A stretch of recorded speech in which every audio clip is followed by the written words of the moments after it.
One Saturday morning, Jake was driving through the neighborhood where he had lived for years. The houses that once seemed affordable were now listed at prices he could barely imagine. Jake slowed down and stared through the windshield. How did houses become this expensive? A few years ago, many of these homes had cost far less. That evening, Jake opened his laptop and searched for homes he had once dreamed of buying. He could hardly believe what he saw. One house he had considered affordable a few years earlier was now dramatically more expensive. Jake stared at the screen and asked himself, why do house prices keep going up? The next day, Jake visited his older neighbor, Michael. Michael had lived in the neighborhood for decades and had watched the housing market go through many different cycles. Jake asked, Michael, why are houses getting so expensive? Michael smiled. Jake, there isn't just one reason. Several forces are pushing housing prices at the same time. Michael picked up a sheet of paper. Let's start with the most basic principle in economics: supply and demand. When more people want to buy homes than the market can provide, buyers compete with one another. And when demand is high while supply is limited, prices tend to rise. Jake asked, but why don't they just build more houses? Michael nodded. That's exactly the problem. In many American cities, desirable land is limited. Zoning rules, building permits, regulations, and lengthy development processes can make it difficult to increase housing supply quickly. Michael continued, and then there's the cost of construction. Lumber, steel, concrete, labor, transportation, and many other expenses affect the cost of building a home. When construction becomes more expensive, newly built homes can become more expensive too. Jake began to understand that the price of a house wasn't simply the price of 4 walls and a roof.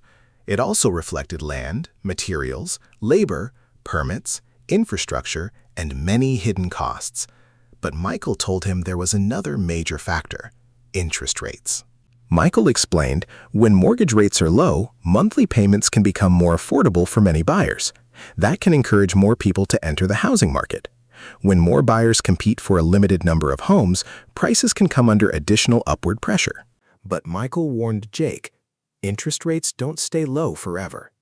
When rates rise, borrowing becomes more expensive. Some buyers postpone their plans. But that doesn't automatically mean home prices collapse, because housing supply can still remain limited and existing homeowners may not want to sell. Jake asked, what about investors? Michael nodded. That's another part of the story. Investors, real estate funds, and people buying properties to rent can add demand in attractive markets. When more capital flows into a housing market, prices can come under additional pressure. Michael continued, and don't forget inflation. When the costs of land, construction materials, labor, and services rise over time, building and maintaining homes becomes more expensive. Housing is affected by changes in the overall cost of living and the broader economy. Then Michael pointed out something else. People aren't just buying a house, they're buying the neighborhood around it.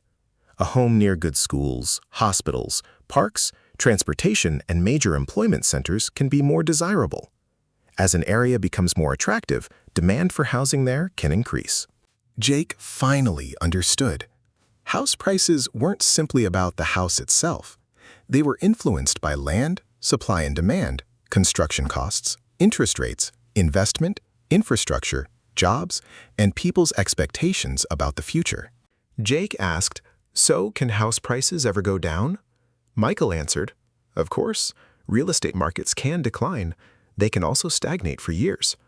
But he emphasized that predicting exactly what prices would do next year wasn't the most important thing.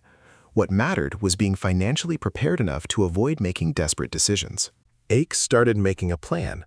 He focused on increasing his income, saving money, building an emergency fund, and learning more about personal finance. He stopped obsessing over when will house prices fall and started asking a better question. What do I need to do so I'm ready when the right opportunity comes? Sometime later, Jake stood in front of a home he genuinely loved. He wasn't buying it yet, but for the first time he felt that he was getting closer to his goal. Michael stood beside him and said, Jake, you can't control house prices. You can't control interest rates or the market. Then he smiled, but you can control how prepared you are. Jake looked at the house and smiled. His journey was still long, but now he knew he was moving in the right direction.